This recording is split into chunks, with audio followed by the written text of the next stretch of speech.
Let's use onshape and some 3D printing to fix my fridge.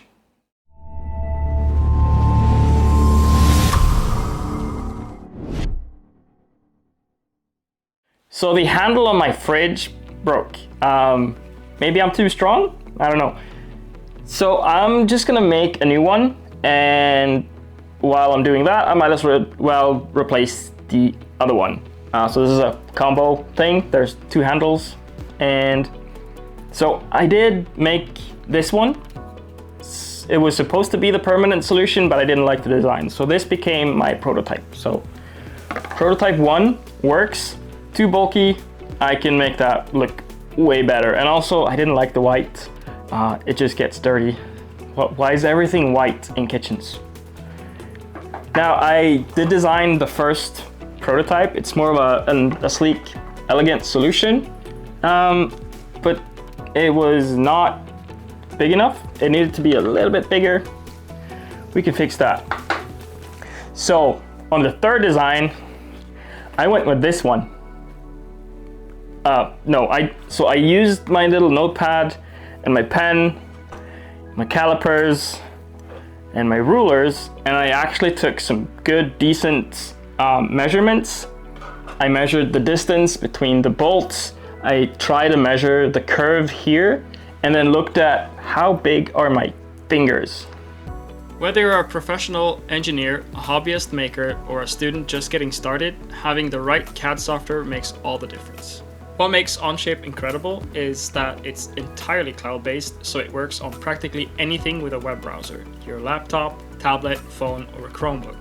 No heavy installations, no version control headaches, and sharing your designs with collaborators or clients is instant. When you sign up, you're automatically directed to the plan that fits your needs, whether you're working professionally, tinkering in your garage, or learning in the classroom. Stop letting your software hold you back. Onshape is the CAD system I use. Try Onshape Pro for free for up to 6 months at onshape.pro/CanRodCreations. So using Onshape, I can take the measurements from my sketch that I did in my little book, and I can create my desired shape. Now this is mostly just a simple sketch using lines, circle, and a spline. And I can then extrude that to my basic shape. Now this becomes the side of the handle. And from there, it's more or less just a combination of sketches and extrusions.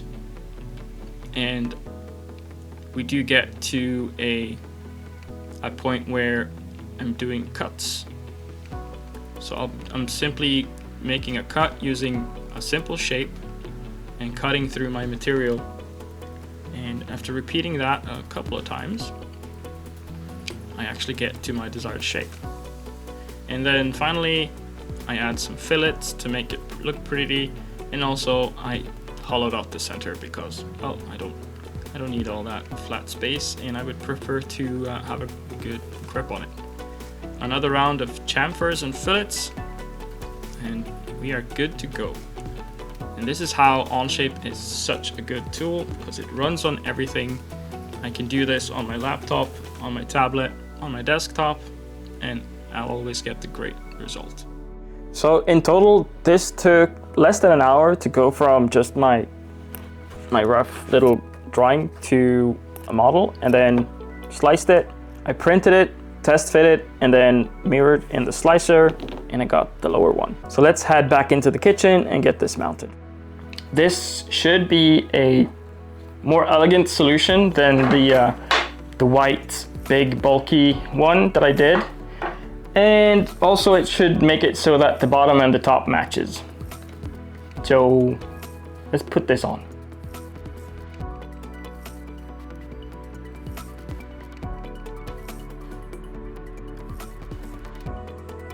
And there we go.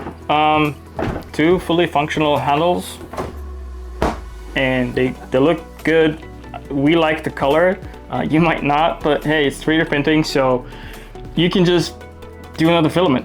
So I hope this showcased the fact that if you have a 3D printer, the greatest tool you can have is some CAD knowledge.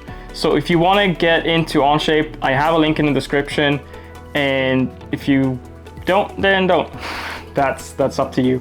So leave a comment if you have any questions, and like, subscribe, all that stuff. And I'm gonna do some cooking now because I can actually open my fridge.